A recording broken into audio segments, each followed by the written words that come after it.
No giro de notícias dessa semana, falaremos sobre 3 pontos muito importantes para os seus investimentos. O novo programa do governo chamado Gás do Povo, as novas falas do Lula em relação ao presidente americano Donald Trump e os resultados da gigante chinesa Alibaba. Então fica comigo até o final, porque tem muita coisa relevante para você. Olá pessoal, eu me chamo Maurício Gamil e sejam bem-vindos a mais um Giro de Notícias, que é um quadro aqui do canal onde eu trago para você semanalmente as notícias mais relevantes que aconteceram ao longo daquela semana. E vamos começar justamente com a primeira notícia envolvendo mais um programa social que está sendo apresentado pelo governo do presidente Lula. E esse programa, chamado Gás do Povo, tem um nome muito intuitivo, onde na prática o governo vai realizar a distribuição direta de botijões de gás para pessoas de baixa renda. E quem que efetivamente vai ter acesso a esse benefício? Pessoas que se encaixam hoje dentro do CAD único, o cadastro único, e que tenham uma renda mensal per capita de até meio salário mínimo, o equivalente a R$ 759 por mês. E é importante destacar que a prioridade vai estar justamente nas famílias que hoje já recebem o Bolsa Família e que evidentemente também se encaixam dentro dessa média de renda mensal per capita. E qual que será efetivamente o benefício? Ao invés do governo dar dinheiro para a pessoa gastar em tese com o botijão de gás, igual acontece, por exemplo, no caso do Bolsa Família, onde o governo dá o dinheiro e possibilita a pessoa gastar do jeito que ela quiser, vai funcionar de uma maneira diferente. O governo vai diretamente fornecer, de maneira totalmente gratuita, uma determinada quantidade de botijões de gás por ano, dependendo da quantidade de pessoas que vivem dentro daquela casa, dentro daquela família. E quais que serão as regras na prática? Se aquela família ela possui até 2 integrantes, vão ter acesso no total a 3 botijões por ano.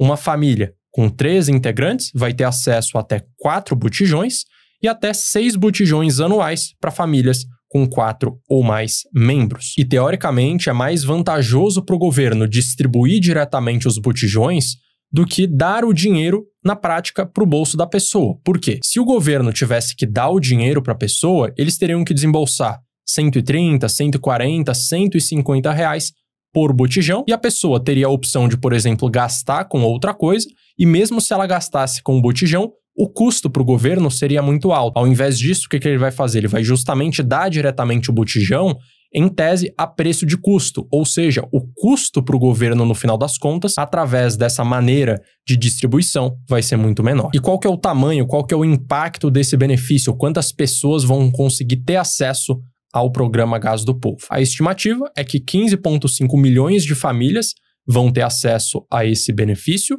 e no total a previsão é de uma distribuição de 65 milhões de botijões por ano.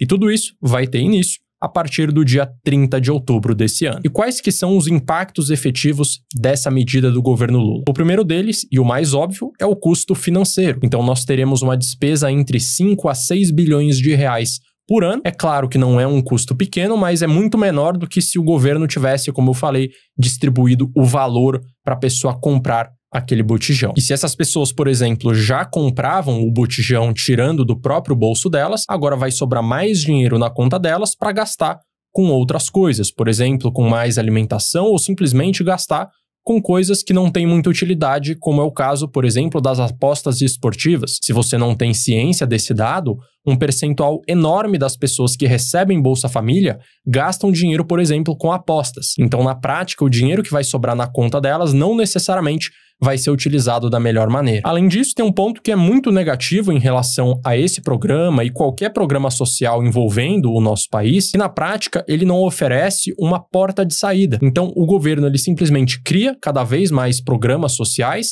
dando acesso para as pessoas a muitos serviços que na prática são de necessidade básica, mas eles não oferecem aquilo que mais importa, que é o emprego. Não oferecem meios da pessoa ter mais educação para ascender socialmente. Simplesmente eles criam novos programas, um atrás do outro, para fazer com que aquela pessoa e aquelas famílias dependam cada vez mais do governo e, consequentemente, votem a favor daquele determinado partido que deu esse benefício para elas. Então, por um lado, esse benefício é muito bom, que vai ajudar pelo menos na parte básica para essas famílias, só que por outro lado, ele é insuficiente para melhorar efetivamente e desenvolver o nosso país. Agora um recado para você que chegou até esse momento do vídeo. Já aproveita para clicar no botão de gostei e se inscreve no canal, porque assim você vai ficar por dentro dos próximos vídeos. Próxima notícia que eu trago para vocês é um novo capítulo envolvendo a disputa entre Lula e Trump, Brasil e Estados Unidos, que se deu início quando Trump, presidente norte-americano, disse que iria taxar o Brasil e efetivamente fez em diversos setores. E esse novo capítulo se dá em uma fala do Lula, onde na prática ele diz que o presidente Trump, de forma ou de outra, vai acabar tendo que negociar não só com o Brasil, mas com outras grandes economias que têm uma grande parceria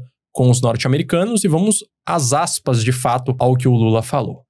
Estou no aguardo de que em algum momento vai acontecer alguma coisa na cabeça do Trump e ele vai perceber e falar: puxa vida, eu tenho que negociar, não só com o Brasil, mas com China, Índia, Venezuela, disse Lula. Mas apesar dessa esperança que o Lula tem, em teoria, do Trump voltar a querer negociar, tem um outro problema que não envolve só a parte econômica, mas também a parte política. E por conta de tudo que está acontecendo envolvendo o Bolsonaro, que ele está sendo julgado, que ele está em prisão domiciliar e muito provavelmente vai acabar sendo condenado e preso, o Trump está utilizando isso também como uma argumentação para que o Brasil e os Estados Unidos voltem a ter uma boa relação política, econômica e diplomática de uma maneira geral. E quais que são os impactos justamente desses novos capítulos? Simplesmente nós vemos que o Brasil e os Estados Unidos não estão conseguindo negociar, então o atrito permanece exatamente igual. E temos também outros problemas que foram justamente derivados dessa taxação e também de toda a parte política. Então, recentemente, o Alexandre de Moraes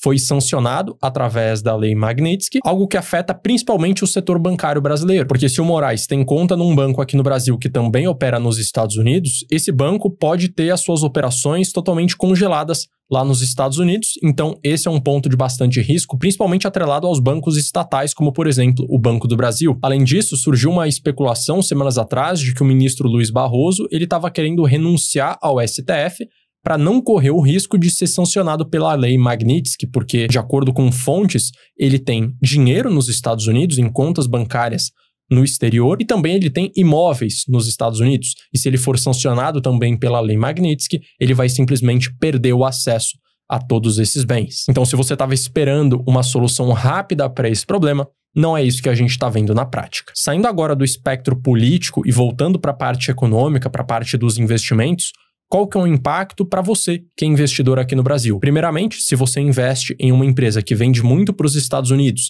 que teve o seu produto taxado, esteja ciente de que aquela empresa provavelmente terá uma redução na sua receita. Pega, por exemplo, o caso da Minerva, que é uma empresa que já disse que vai ter uma certa redução da sua receita. As suas ações apresentaram uma queda bastante significativa justamente por conta dessa informação que a própria empresa forneceu ao mercado. Isso sem contar de outras empresas que também vendem para os Estados Unidos e que terão uma parte do seu negócio totalmente inviabilizada. Então essas companhias terão que buscar um outro mercado consumidor para exportar os seus produtos. Agora, saindo dessas ações individuais e falando em relação ao mercado brasileiro como um todo, tanto a Bolsa de Valores quanto o câmbio, a tendência é que a volatilidade, tanto da Bolsa quanto do câmbio, fiquem bastante elevadas. Então, novamente, saiba que esse problema ainda está longe de ser solucionado. Notícia 2 finalizada, podemos partir para a terceira notícia envolvendo a Alibaba, que é conhecida como a Amazon chinesa, que conseguiu surpreender em um determinado pedaço do seu resultado,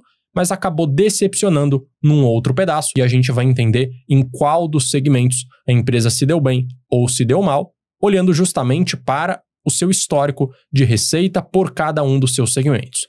Começando então com a receita total, comparando o trimestre de 2024, no caso o segundo trimestre, e também o segundo trimestre de 2025, que foi justamente o resultado divulgado recentemente. Então, olhando para o dado de receita total, a empresa conseguiu apresentar um crescimento significativo, principalmente considerando o tamanho, a magnitude da empresa, então uma alta de 10%.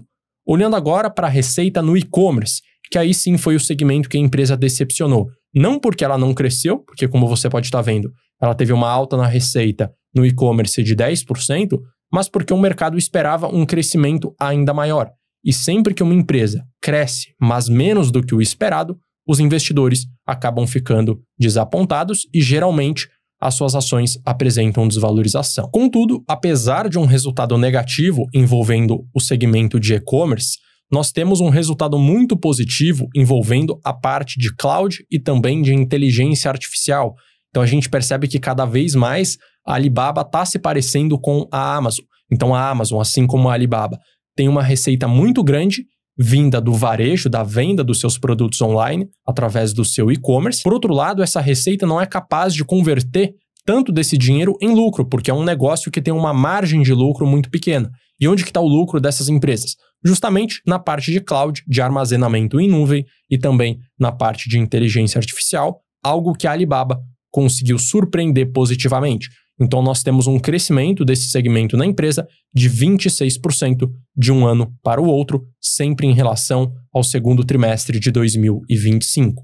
Por fim, nós temos tanto o dado do EBIT, que é o lucro operacional da empresa, lucro antes de juros e impostos, o dado do lucro líquido e também o dado do LPA, que é o lucro por ação, surpreendendo também. Então, no caso do EBIT, tivemos uma pequena queda no seu lucro operacional, uma redução de 3% nesse dado, mas no caso do lucro líquido, nós tivemos um crescimento muito significativo.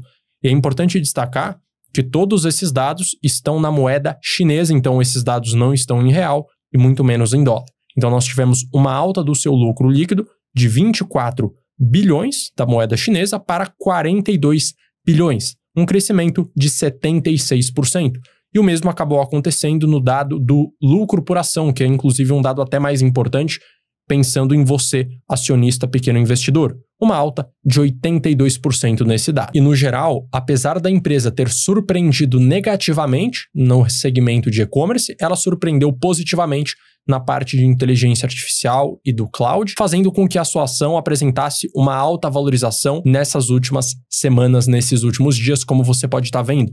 Uma alta de 16,04%, fazendo com que a empresa permaneça sendo uma das mais valiosas da China, ficando hoje na 4ª posição, com um valor de mercado de 327 bilhões de dólares. E no geral, não só a Alibaba, mas as outras empresas chinesas vêm surpreendendo positivamente nos seus resultados. Se você acompanha o mercado há mais tempo, há pelo menos 5 anos, você deve ter pegado a grande queda que as empresas chinesas tiveram, principalmente em 2021 e 2022. Mas desde então, as ações no geral da bolsa chinesa vêm se valorizando, como você pode estar vendo agora, através do ETF de código MCHI, que é como se fosse o Ibovespa da China. Uma alta de 48,92% nos últimos 12 meses. Mas saiba que investir na China é extremamente arriscado, afinal de contas, o seu dinheiro está sendo controlado por um governo ditatorial. Então não é como se fosse investir na Europa ou investir, por exemplo,